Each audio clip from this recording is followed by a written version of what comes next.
You said the Pacers had to win this game, and they went out there and win it. Their role players showed up. OKC's role players did little for them. Shave and kind of underwhelmed a little bit. Yep. Do you think that performance is replicable for the Pacers? Well, what I think is this. I think we have something now that I never thought we were going to have, which is a real series that could go either way.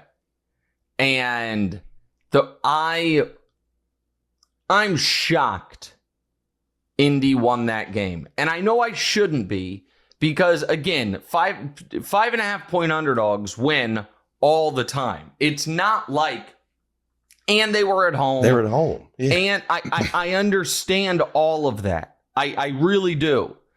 And the only solace I have, I suppose, from a personal perspective, in all, my terrible poker results from last week in Vegas is, had I not had terrible poker results last week in Vegas, I almost assuredly would have fired considerably on the Thunder to win this basketball game.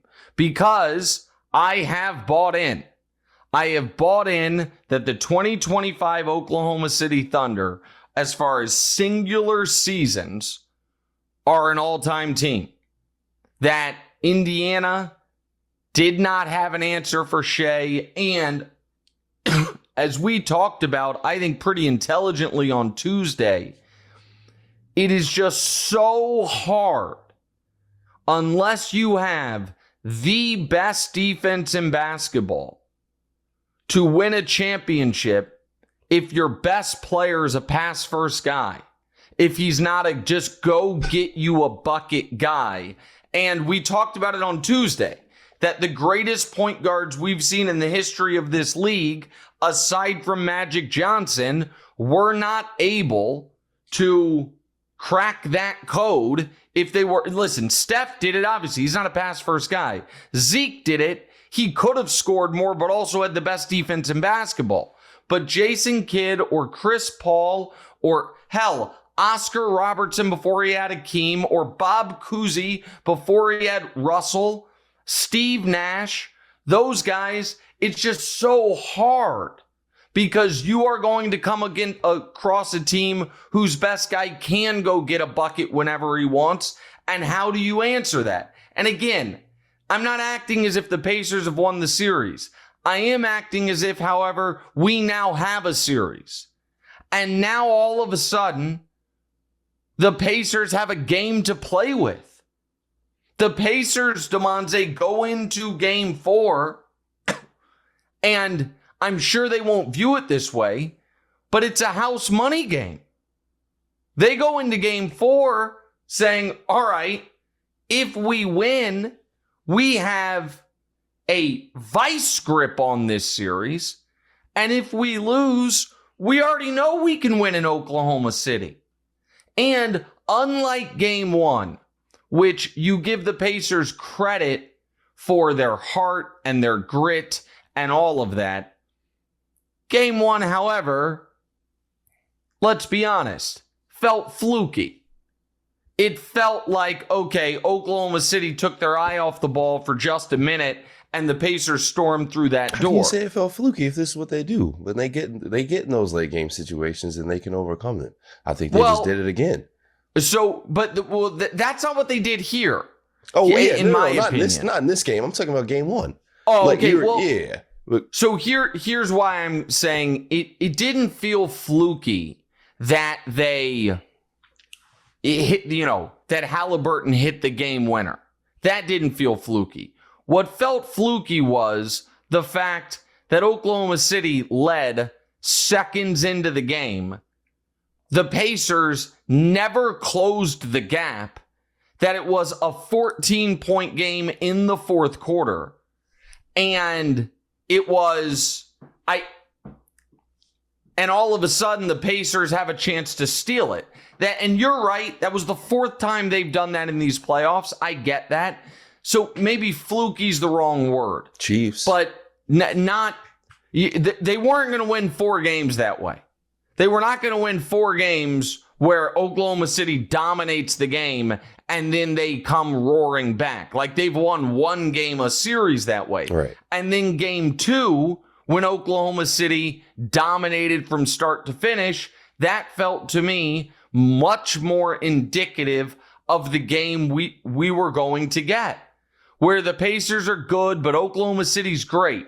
And instead, everything you wanted to see from Indiana, they did. They did bother Shai more. Haliburton was more aggressive. Siakam was more efficient. And the star of the game, Benedict Mathurin, who has had such an interesting playoffs. So Mathurin, who the Pacers beat DeMonte because they never tank, don't have a lot of super high draft picks on their team. And in fact, I think I don't know if it's franchise history like the last 30 years or something, but there's only 2 guys that they have drafted in the top 9 or something. I'm going to get those details a little wrong, but it's about that. Mathurin and a kid who's hurt. And Mathurin was it looked like, oh wait, is he going to be odd man out when in the Cleveland series, game 4, he basically gets a DNP coach's decision. Game 5, he only plays 11 minutes. Then against the Knicks, game 2, 11 minutes, 0 points.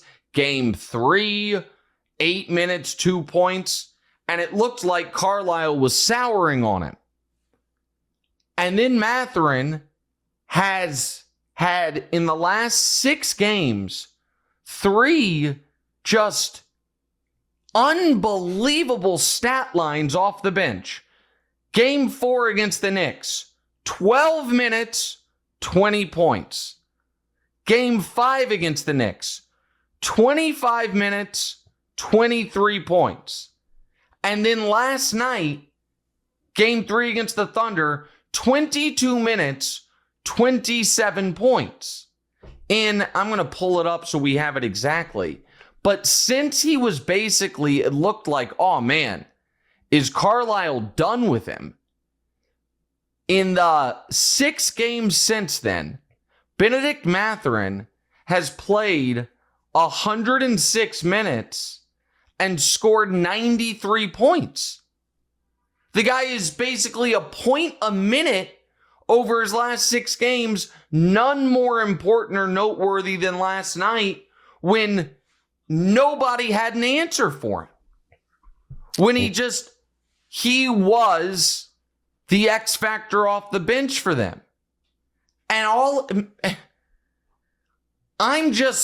so yes, listen, TJ McConnell did TJ McConnell things, and he loves getting those steals in the backcourt.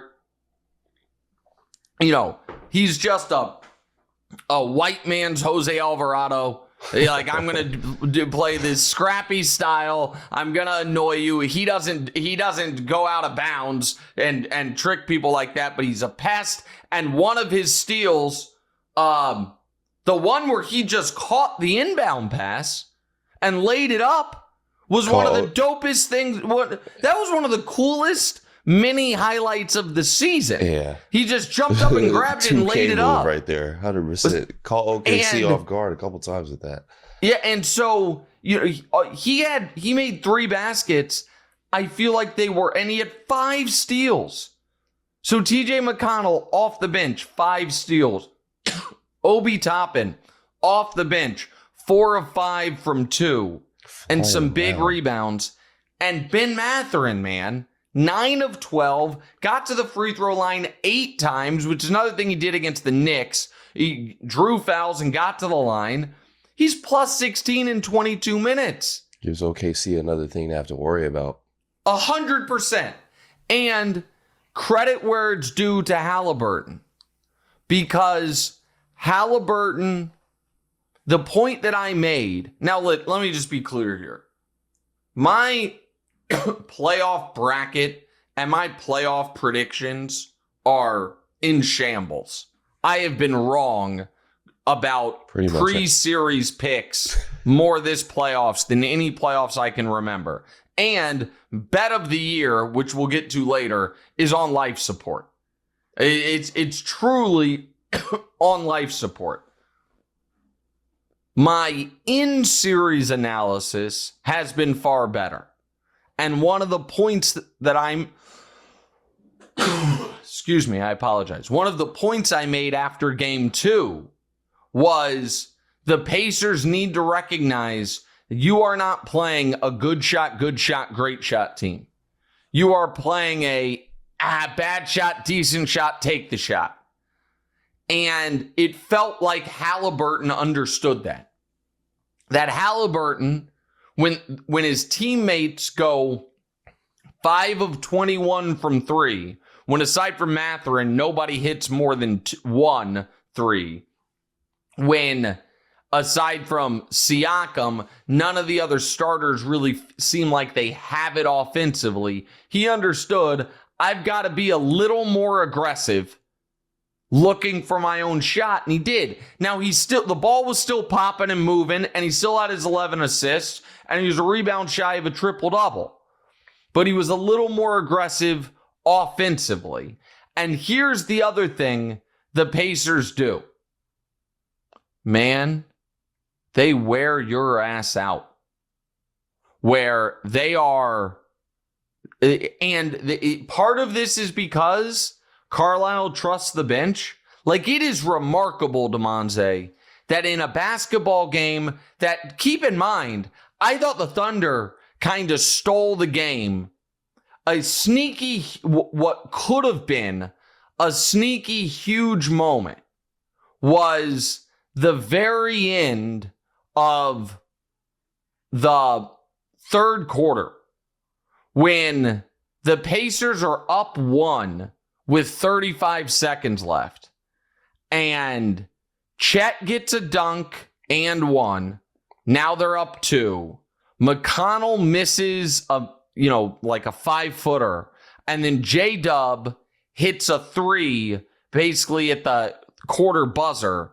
And it went from, the Pacers are going to have the lead going into the fourth to the Pacers are down 5 going into the fourth. And then it didn't, they crushed him in the fourth 32-18. But the fact that Haliburton, in what I felt was a gotta-have-it, must-win game that was nip and tuck really throughout, he only played 36 minutes. Like, Haliburton has not played 40 minutes in a regulation playoff game this year, which is maybe one of the reasons he's so good at the end, but it's a testament to the Pacers that they're able to do that, have their best player on the bench and not get blown out. And the Thunder at the end of this game were the tired team. What a performance. And it is not lost on me that I said this was, to me, the most shocking singular finals game for me since Game 5, 2011 Mavs Heat. And the coach of the team that pulled off that upset and the coach of the team that pulled off this upset are the same guy, Rick Carlisle, who I imagine once the finals are over, the Knicks are going to say, hey, can we interview him? DeMonte,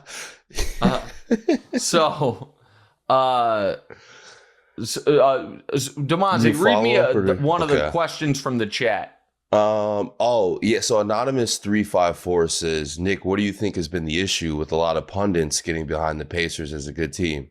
Hey, Anonymous 354, I've been there with you, but go ahead. So listen, I don't think people have denied that the Pacers are a good team. I do think